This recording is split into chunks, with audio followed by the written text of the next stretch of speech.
buenos días, tardes o noches. Bienvenidos a Pepperstein 77. Hace aproximadamente 40 años de la partida de John Lennon, a causa del trágico asesinato cometido por Mark David Chapman, ocasionado a escasos metros del portal de su residencia en el edificio Dakota de Nueva York, tras regresar de los estudios de grabación Record Plant. A continuación, voy a narrarles un poco cómo fue aquel fatídico día tanto para John como para David Chapman. Nos encontramos en aquel 8 de diciembre de 1980. John se despertó temprano. Tal vez escuchó moverse a su hijo Sean. Tal vez apareció algún verso para las canciones que estaba grabando esos días. Se sentó un rato, largo, a mirar por la ventana de su departamento de Dakota, mientras Nueva York se ponía en marcha en un diciembre inusualmente cálido.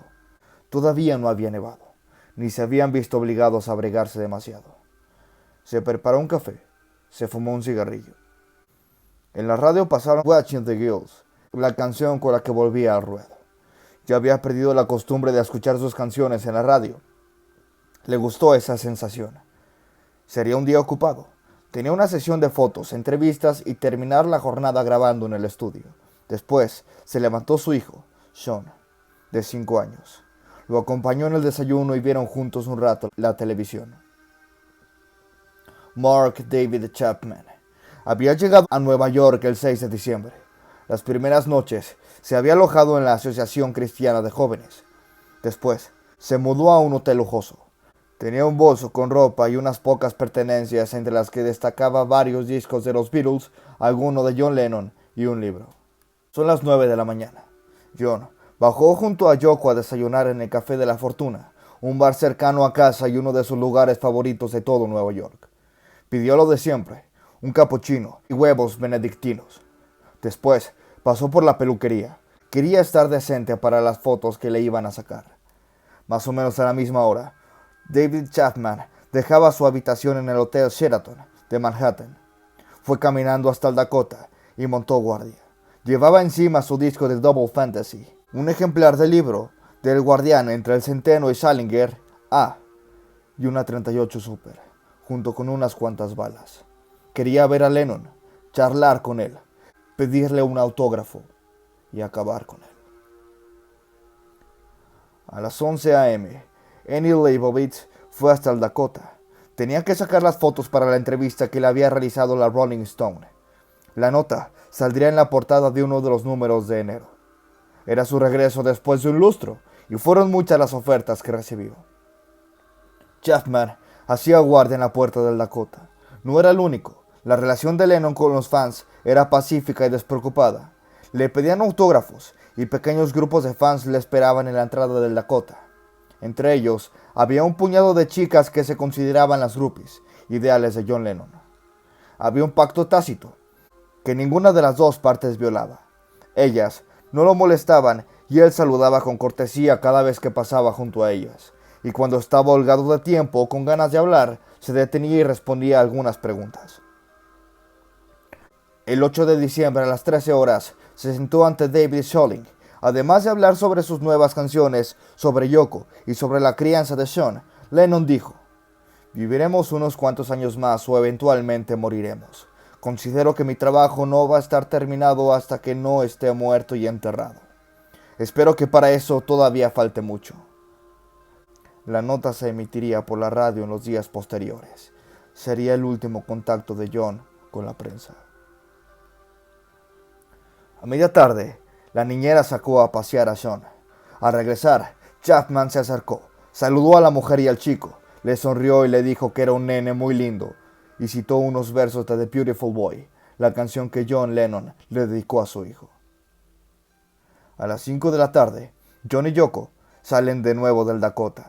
Se dirigen al estudio de grabación. Después de unos años de sequía, Lennon había vuelto a encontrar un ritmo y creaba y grababa canciones con regularidad. A pesar de que Double Fantasy había salido hacía poco, él ya trabajaba en el sucesor. La pareja se cruzan con varios fans. Yoko los evade y se mete rápido en la limusina. John firma autógrafos, saluda y cruza algunas palabras con ellos. Es parte del oficio de ser un ex-Beatle. A las 5 de la tarde, Chapman queda frente a su ídolo por primera vez en el día. Le extiende la copia de su LP. El Beatle, con una lapicera, escribe en la tapa: John Lennon, 1980, Handing It Back. El joven se queda mirando fijo a Lennon. John, al parecer, notó algo peculiar en David, así que le preguntó: ¿quieres algo más? No, contestó agradecido. Chapman miró el disco unos segundos y queda como petrificado mientras el músico estampa algunos autógrafos y dedicatorias más. En la escena hay también un fotógrafo amateur, David Goresh, que registra el momento sin tener idea de que tiene una toma histórica. A Goresh le molestó que justo cuando disparó para retratar a Lennon, un intruso haya entrado a cuadro para pedir un autógrafo. Un poco antes de las 6 de la tarde, John y Yoko llegaron al Record Plant, el estudio en el que preparaban Milk and Honey, el disco que salió póstumamente. Mientras preparaban la sesión, recibieron la visita de David Geffen. Les informó que Double Fantasy se acababa de convertir en disco de oro.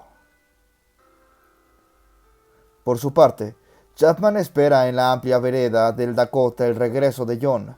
Le pide a Goresh, el hombre que sacó la foto en el momento de que John le firmaba el disco, que se quedara con él, que le acompañe en esa especie de guardia. Goresh le menciona que está ocupado y se despide de él. Chapman, al rato, invita a salir a una de las chicas del club de fans de Lennon. Ella declina el ofrecimiento. Y todos siguen aguardando el regreso de su ídolo. Quiero abrir un paréntesis sobre esto, ya que en las declaraciones posteriores de Chapman dijo que si alguno de los dos hubiera aceptado su pedido, él no habría dado a Lennon. Pero hay algo más. Una voz en la cabeza de David que no se apagaba. Una voz que hablaba las 24 horas del día. Hazlo, hazlo, hazlo. Él trataba de pensar en otras cosas, pero eso nunca le había salido demasiado bien. La obsesión le tomaba con facilidad. En una entrevista con Larry King en 1992, se produjo un diálogo revelador respecto a esta lucha interna. ¿Sabías que lo ibas a matar?, preguntó el periodista. Absolutamente. Traté de no hacerlo. Recé para evitarlo.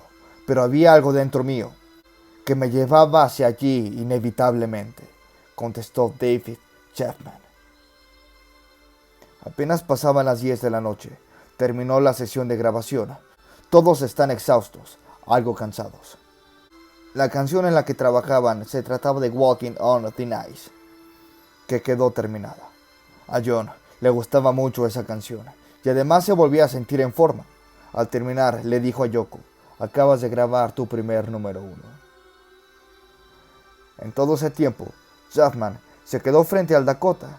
Mientras esperaba, leía una vez más la novela de Salinger. En la primera página había escrito: yo soy Holden Caulfield. Esa es mi declaración. A las 10:48, la limusina se estacionó en doble fila frente al Dakota. Yoko bajó apresuradamente e ingresó al edificio. Tal vez vio que había, como siempre, algunos fans, y como ya era tarde, quiso esquivarlos. John se demoró un poco, recogiendo unos papeles y los cassettes de las grabaciones de la canción que habían terminado. Bajó. Sonrió de compromiso a los que esperaban, tratando de no hacer contacto visual. Apuraba el paso para llegar al edificio. De pronto, escuchó que lo llamaban con firmeza y algo de premura. «Señor Lennon, señor Lennon». Giró y vio que era un joven algo excedido de peso y transpirando. Tal vez ni se dio cuenta de que era el mismo que le había pedido el autógrafo esa misma tarde. No le dio importancia, por lo cual retomó su camino. El joven David sacó del abrigo la 38 Super y disparó 5 tiros. 4 balas crustaron en la espalda de John Lennon. La quinta se estrelló contra una ventana del Dakota. Después, Chapman se quedó parado, inmóvil. No había emoción en sus gestos, ni alegría, ni furia, ni tristeza. Absolutamente nada. El portero del edificio, que por cierto, tal vez hablaré de este hombre en otro video, le manoteó el arma. Fue una maniobra arriesgada, porque José Perdomo, el portero del Dakota, no sabía cómo iba a reaccionar aquel criminal, pero al mismo tiempo fue una maniobra sencilla. David no se opuso. Sus ojos buscaban lo que pasaba dentro del edificio en el Hall Center. José Perdomo, ya con el arma en su poder, le gritó: ¿sabes lo que hiciste? Sí, le disparé a John Lennon, respondió Chapman cínicamente. Después sacó de su bolsillo la novela de Salinger y siguió leyendo. Tras los disparos, John dio algunos pasos más hacia el hall del Dakota. Me dispararon, llegó a decir con un hilo de voz mientras caía. El primer patrullero que se había dirigido hacia allí, alertado por las detonaciones, llegó en menos de 2 minutos. Uno de los policías, David Spiro, volteó a Chapman, lo puso boca abajo en la vereda y lo esposó. La acción fue veloz y enérgica. Chapman no se resistió, se mostró muy dócil. Solo pidió que no lo lastimaran y que no dejara que la gente que se estaba juntando le hiciera daño. El policía le prometió que nada le pasaría. Cuando le leían los derechos, él siguió al parlamento moviendo los labios casi haciendo playback. Parecía contento de estar escuchando en vivo lo que tantas veces había leído en sus libros y visto en las películas. El primer oficial que se acercó al músico trató de hacer un rápido análisis de la gravedad de la situación. Le preguntó al herido si él era John Lennon. Casi ahogado por la sangre, alcanzó a decir: sí, soy yo. Fueron sus últimas palabras. Mientras unos policías subían a Lennon a un patrullero para transportarlo al hospital sin esperar a la ambulancia, Chapman era llevado en otra patrulla a su lugar de destino. Cuando iban a comenzar a interrogarlo, Chapman les pidió disculpas a los policías por haberles arruinado la noche. Uno de ellos le gritó: ¿te preocupa nuestra noche? No tienes ni idea de lo que le hiciste a tu vida. A las 11 horas con 1 minuto, los doctores que recibieron a John en el Roosevelt Hospital declararon sin vida a la leyenda. Lo había planificado todo con mucho cuidado. Lo hacía porque era muy famoso. Y esa es la única razón por la que yo estaba buscando mucha gloria para mí. Fui muy egoísta, quiero añadir eso, y enfatizarlo profundamente. Fue un acto extremadamente egoísta. Lo siento mucho por el dolor que le causé a ella, dijo Chapman refiriéndose a Yoko Ono, pareja del artista y madre de su hijo Sean. A día de hoy, afortunadamente, Mark Chapman continúa cumpliendo cadena en la cárcel, a pesar de sus múltiples intentos por salir de ella. De esta manera concluimos con este triste pero informativo video. No puedo pasar por alto la admiración que tengo hacia este gran artista, tanto en su carrera impecable con los Beatles como en su corta pero notable trayectoria como solista, que desafortunadamente partió de esta trágica manera. Así que este video es un cierto homenaje para John Lennon.